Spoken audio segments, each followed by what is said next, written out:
are going to act in a certain manner, and the government is going to act in a certain manner, and it's agreed upon by the Constitution.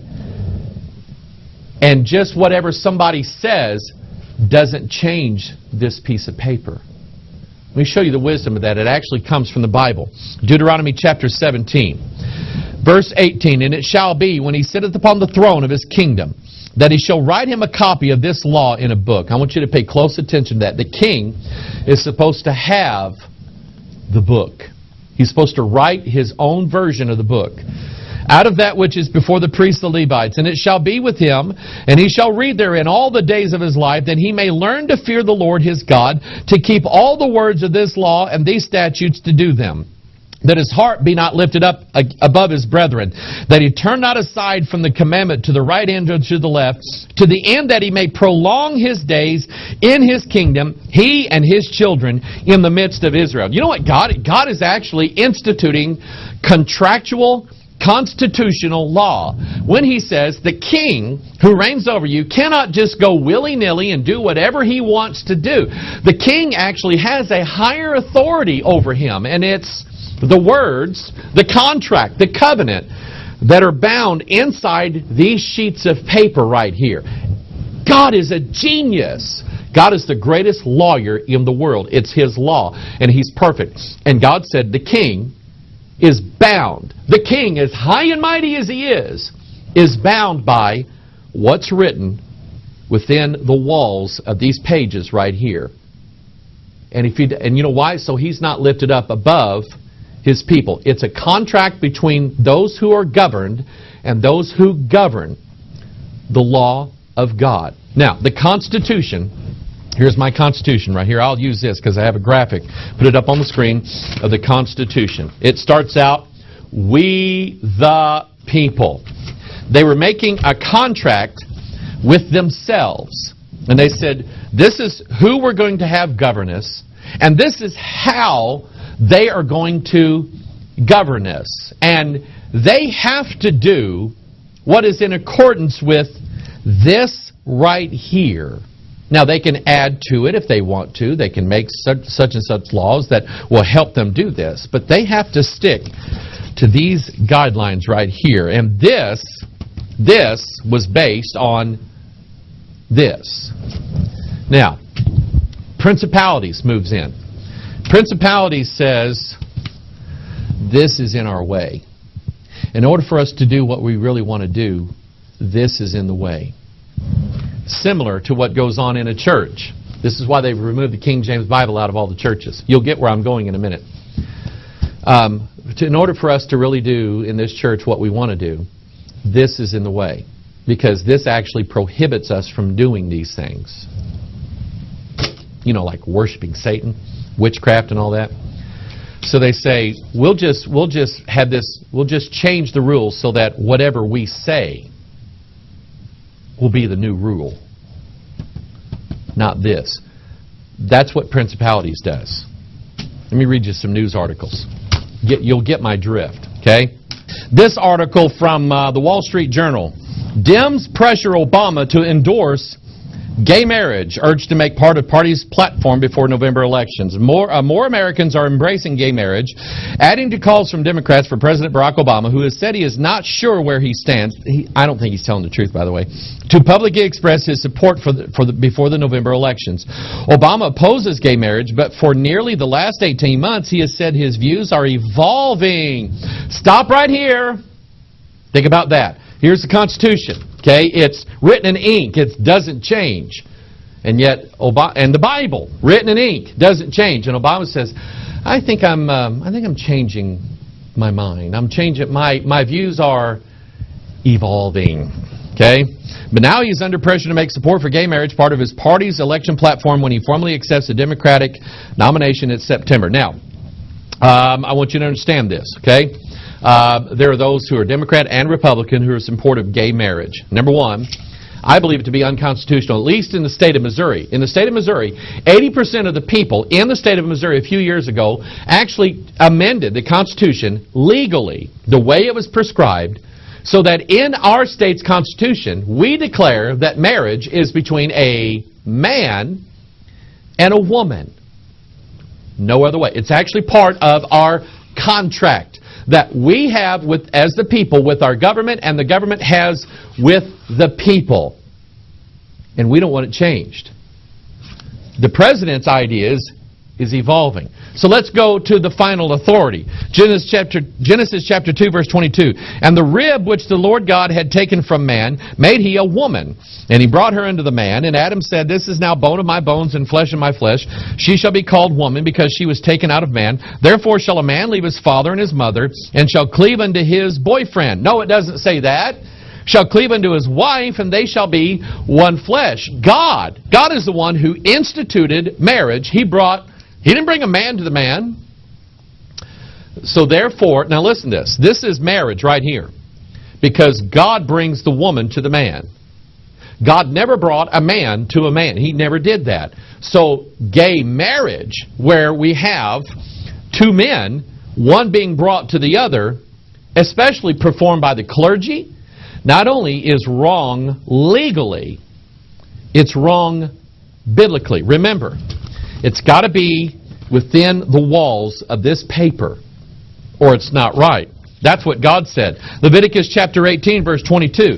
Thou shalt not lie with mankind as with womankind. It is abomination. Leviticus 20:13. If a man also lie with mankind as he lieth with a woman, both of them have committed an abomination. They shall surely be put to death. Their blood shall be upon them. Romans chapter 1, verse 27. And likewise also the men, leaving, here it is, natural law. Let me stop right here. Because so much of current law is based upon what they call natural law. And it's a natural law that a male doesn't fit with another male. It is natural law that a male fits with a female, that a male is attracted to a female and a female is attracted to a male. That's natural law. So here it is. Leaving the natural use of the woman, burned in their lust one toward another, men with men working that which is unseemly, and receiving in themselves that recompense of their error, which was meat. God said it was in error. God said it was wrong. The Constitution of the state of Missouri, and probably other constitutions, say that it's wrong. The President of the United States, then, does not have the legal or the moral authority to change what's written here or here. He doesn't have the authority to do that. I have a feeling he's going to take it anyway. You see where I'm going with this? They just don't have the right to do it. That was the contract that we made with our government and our government made with us. They said, you keep paying the taxes, we'll do this. Okay, we'll do it. Here's another one. Panetta misinterpreted on permission for Syria intervention. You've heard of this story. The Pentagon tried to clarify remarks made by Defense Secretary Leon Panetta when he told a Senate committee on Wednesday that the United States military is seeking permission from a foreign organization to intervene in Syria. Stop right here. You got to get this, okay? A non-elected official. Remember, we're going to have, because we're a wicked nation, we have many governors over us. Here is the governor of defense. The secretary who is in charge of the defense of the United States of America, bound and swore to protect not the people of the United States, the Constitution of the United States against all enemies, foreign and domestic. Are there domestic enemies to this piece of paper right here? Are there enemies, listen to this, you're going to like this. Are there church enemies in the church of this piece of paper right here? Yeah. They don't, God's not always in the Bible. This is you know what the old word for contract was? Covenant. Testament. The Old and the New Testament. And God made an agreement with mankind, and mankind entered into that agreement with God. Now somebody over here wants to change all of that. That's principalities. Let's look at the Constitution. It's called the Enumerated Powers. Now, I'm not a constitutional law expert. I'm just a preacher. Okay, but I know a little bit about God's law, and I know a little bit how things work. Enumerated powers. Here's what it is. Constitution said we're going to have a president, we're going to have a Congress, and we're going to have a Supreme Court. We're going to have checks and balances. Not one is going to have more authority than the other. It's all going to balance each other out and keep each other in check. It's pretty good.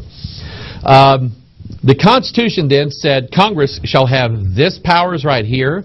The Constitution said that the President shall have this power, and the Constitution said the judiciary shall have this power. Now, the judiciary does not have power to send people to war. Okay? According to the Constitution, neither does the President. That falls under the category of enumerated powers, and one of the enumerated powers of Congress is Congress shall have the power to declare war.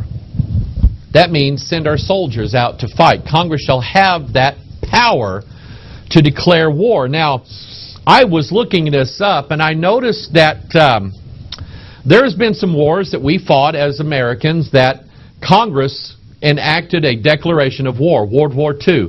You remember that famous speech by Franklin Delano Roosevelt. Today, December 7th, 1941, a day that will live in infamy. And he gives his speech before Congress. Why? Because he is asking Congress to declare war on Japan. Because the Constitution said, President Roosevelt, you don't have the ability to do that. Even though you are the commander-in-chief of the armed forces and it was your army that was killed out there, you don't have the authority to declare war. Congress does. So Congress declared war, and we fought the war and won.